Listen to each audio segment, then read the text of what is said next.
You're listening to The Plugged In Operator, part of Main Street Media. I'm Marcus. It's Monday, August 17th, 2026. Here's what's on the board. Let's start with the tool of the week, and it is not a phone answerer. We have spent a lot of time on those.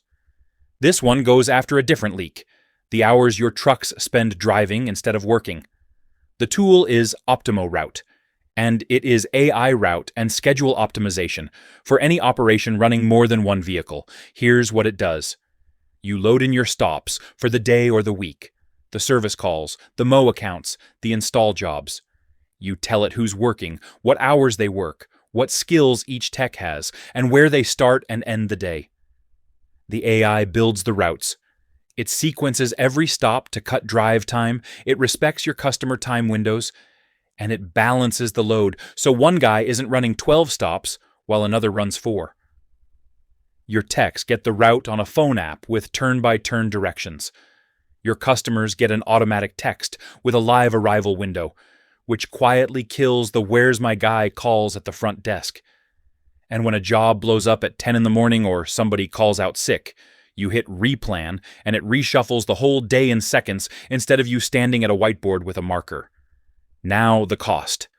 $39 per driver per month billed monthly, or about $35 a driver if you pay for the year.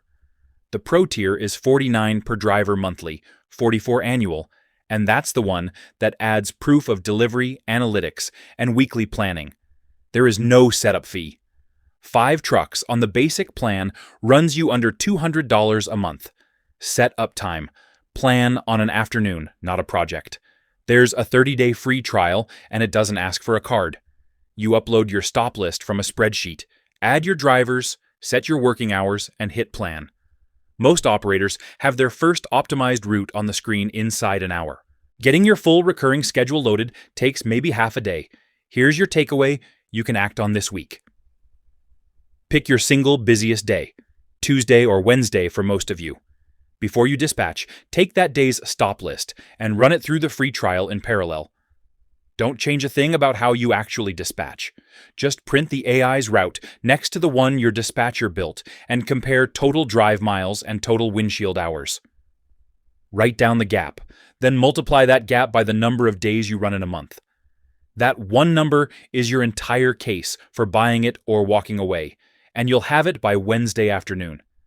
That matters more this year than last, because every mile and every hour is costing you more than it did 12 months ago. The trade press has been running the same headline all year, and the 2026 contractor surveys back it up. Costs are up on nearly every line of your P&L, and the market is fighting you on price at the same time. Start with equipment. The Atwell refrigerant transition redesigned residential systems, and those units cost 15 to 30% more than what they replaced.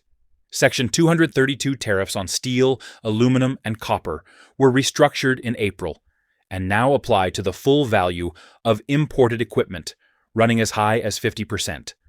Replacement prices across the board are up roughly 15 to 25% this year. Material costs are up another 4 to 5%. And labor is 40 to 60% of a typical invoice, with labor rates up about 20% since 2023, because techs are retiring faster than new ones show up. 76% of contractors name retirement as their top driver of workforce attrition. Now here's the squeeze. 84% of contractors call aggressive price competition a major challenge this year. So your costs went up, and the shop across town is bidding tighter to keep their trucks full. That's margin pressure from both directions at once. 27% of contractors say they're raising service prices 6 to 10% this year. Another 23% are going up 2 to 3%. The mistake is sitting in the middle. Eat the cost increase, hold your price, hope volume covers it.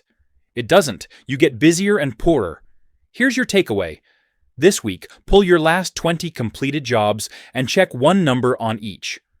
What you actually paid for parts versus what you had in the estimate. If your quoted material cost is stale by even 8%, you've been donating money on every single job. Then do 2 things before Friday.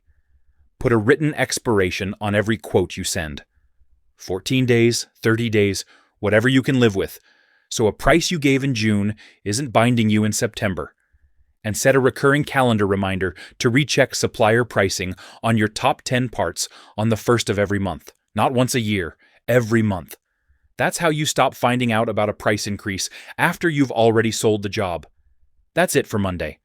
Find all 5 Main Street Media shows wherever you listen. Subscribe, leave a review, and I'll see you Friday.